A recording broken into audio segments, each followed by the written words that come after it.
Hello बच्चों, आइए सुने मजेदार कहानियां दी एनक टीवी के साथ।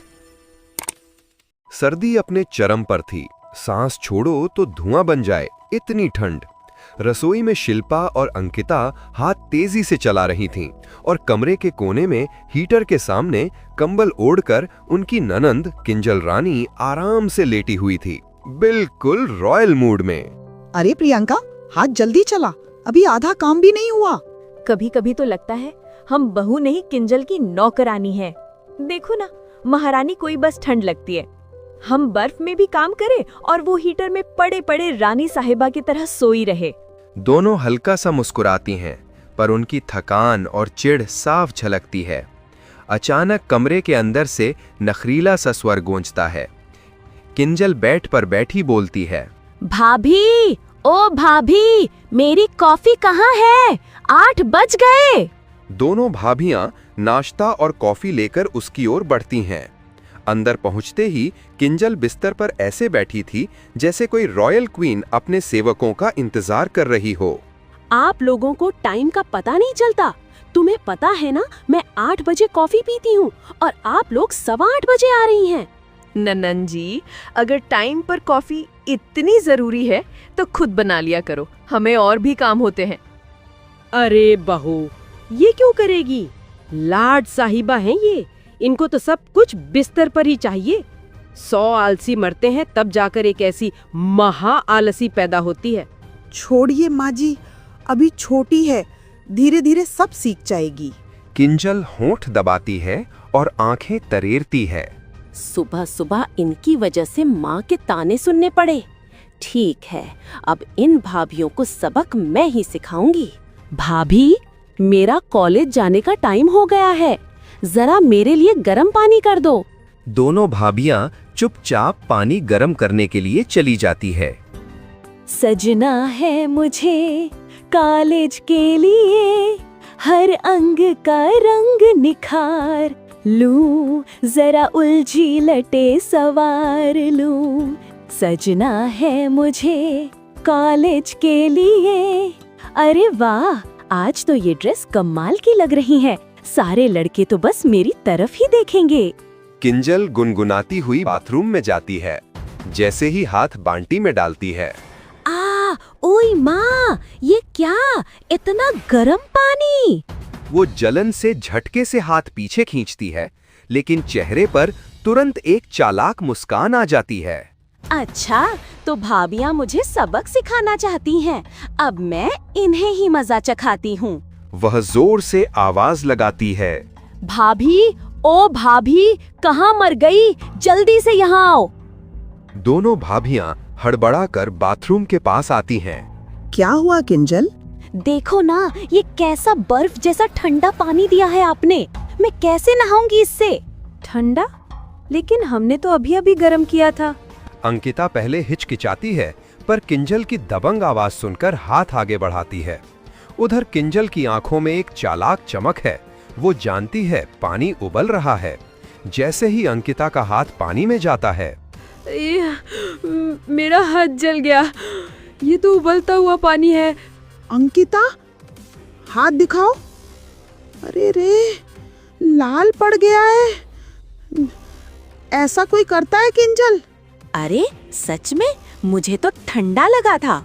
भाभी, आप लोग ना जानबूझकर पानी इतना गर्म करके लाई थी ताकि मेरा हाथ जल जाए, है ना?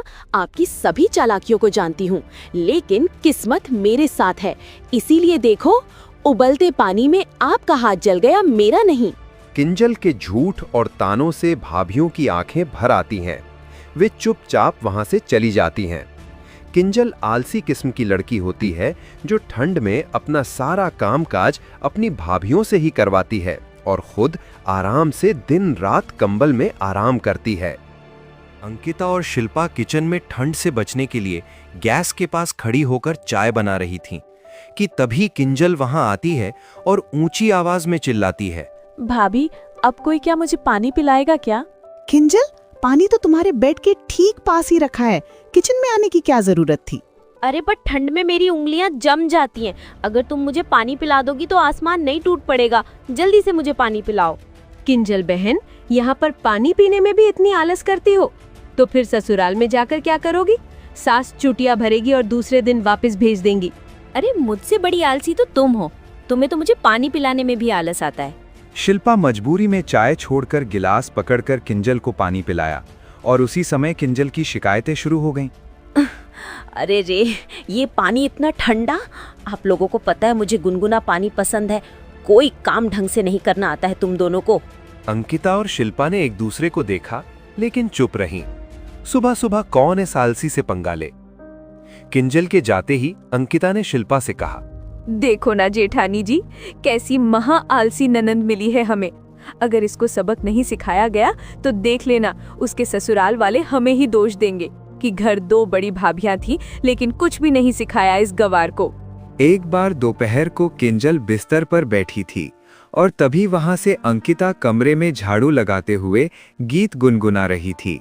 कर हर मैदान फतह, तू कर हर मैदान फतह, उठ जा बंदे कर हर मैदान फतह।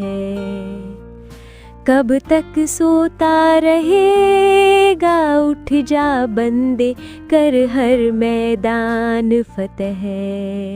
अरे ओ लता मंगेशकर की बहन, जरा इधर तो आना। तो जब अंकिता किंजल के पास जाती है तो किंजल उसे डांटते हुए कहती है, क्यों रही अंकिता भाभी, मुंह पे नहीं बोल सकती तो गीत गा कर सुना रही है। मैं सोती रहूं या उठूं तुम्हें क्या मतलब है? तुम्हारे बाप का तो नहीं खाती हो ना? देख किंजल, मेरे बाप का नाम मत लेना वरना मैं तुम्हारे भाई से कह दूंगी। और मैं तो वैसे ही गीत गुनगुना रही थी, मैं भला तुम्हें क्यों सुनाऊंगी? तुम्हें उठना हो तो उठो, नहीं तो पूरा दिन सोती रहो, मुझे क्या। अंकिता किंजल की डांट से दुखी होकर चली जाती है। शिल्पा और अंकिता अपनी इस आलसी ननन से बहुत ज्यादा परेशान हो जाती है, लेकिन आज तो किंजल ने हद ही कर दी थी। किंजल टॉयलेट में बैठी थी और जोर से चिल्ला रही थी, भाभी, अरे ओ भाभी, जरा यहाँ तो आओ ना टॉयलेट में। किंजल की आवाज सुनकर अंकिता और शिल्पा दोनों ही चौंक गई। ये हमें टॉयलेट में क्यों बुला रही है शिल्पा भाभी? क्या अब हमें उसका वो वाला काम भी करके देना होगा क्या?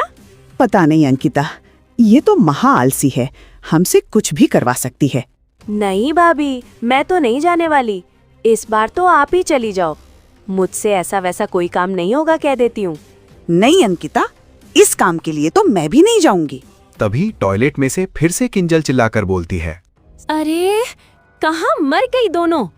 तुम्हारे बगैर मेरा ये काम कौन करेगा? जल्दी आओ। सुना भाभी, अब तो पक्का लग रहा है कि वो हमें उसी काम के लिए ही बुला रही है। नहीं बाबा, मैं तो नहीं जाने वाली। तू नहीं जा रही है तो मैं भी नहीं जा रही हूँ। एक काम करती हूँ, माँ जी को ही भेज देती हूँ, माँ जी को जो करना होगा वो करेगी।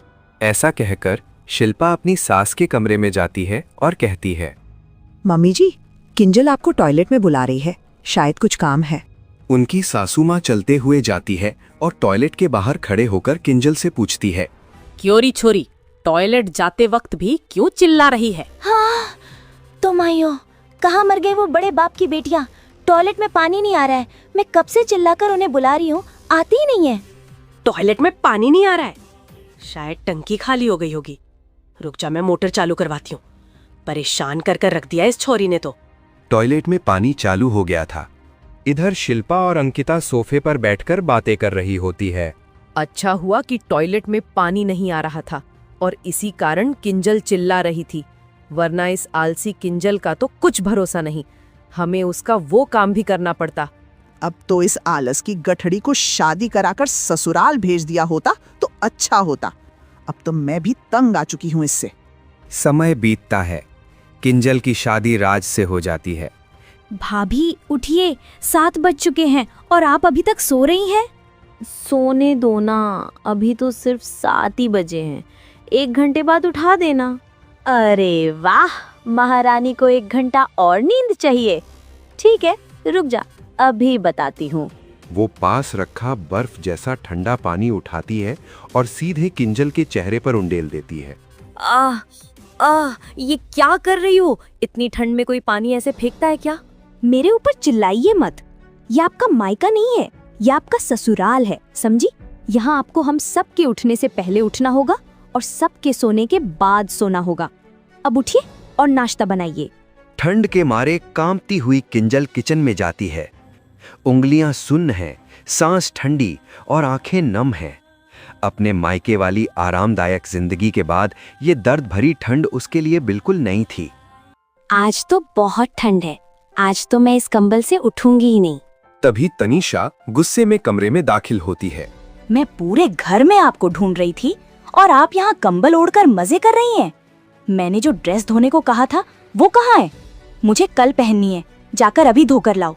तनीषा, तुम पागल हो गई हो क्या? इतनी ठंड में मैं तुम्हारी ड्रेस नहीं धोने वाली। तनीषा तुरंत उसका हाथ पकड़ती है और कंबल से खींचकर बाहर ले आती है। लगता है आपको भूलने की बुरी आदत है। ये आपका मायका नहीं है। यहाँ आपकी सेवा करने के लिए कोई भाभी नहीं बैठी है। यहाँ आपको हमारी सेवा करनी होगी, ठीक है? ये आखिरी बार समझा रही हूँ। किंजल को अपने कर्म याद आते हैं। ठंडे पानी में काम करते करते किंजल के हाथ पांव सूज जाते हैं। उसकी त्वचा लाल पड़ जाती है। हर दर्द के साथ उसे अपने मायके में किए हर अत्याचार की याद आती है, जैसे कोई पुरानी फिल्म उसके सामने चल रही हो। एक दिन दर्द सहन ना कर पाने पर किंजल रोते रोते अपने मायके जाती है। दरवाजा खुलते ही वो शिल्पा और अंकिता के पैरों में गिर जाती है। अरे ये क्या कर रही हो? उठो किंजल, क्या हुआ बताओ तो जरा। ये कैसी हालत बना ली है तुमने? हाथ देखो तुम्हारे सूजे हुए हैं और शरीर पर एक भी गर्म कपड़ा ढंग का नहीं है। भाभी, ये सब मेरे कर्मों की सजा है। जैसा मैंने आप दोनों के साथ किया, वैसा ही मेरी ननद मेरे साथ कर रही है।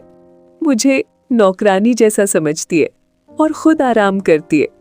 भाभी, मुझे माफ कर दो। ऐसा मत कहो किंजल, हमने तुम्हें पहले ही माफ कर दिया है। और डरने की कोई जरूरत नहीं है। मैं और अंकिता तुम्हारे ससुराल वालों से बात करेंगे, सब ठीक हो जाएगा। किंजल दोनों भाभियों से लिपटकर रोने लगती है। शिल्पा और अंकिता किंजल के ससुराल जाकर बात करती हैं। तनीषा को अपनी गलती का एहसास होता है। वो भी झुककर माफी मांगती है।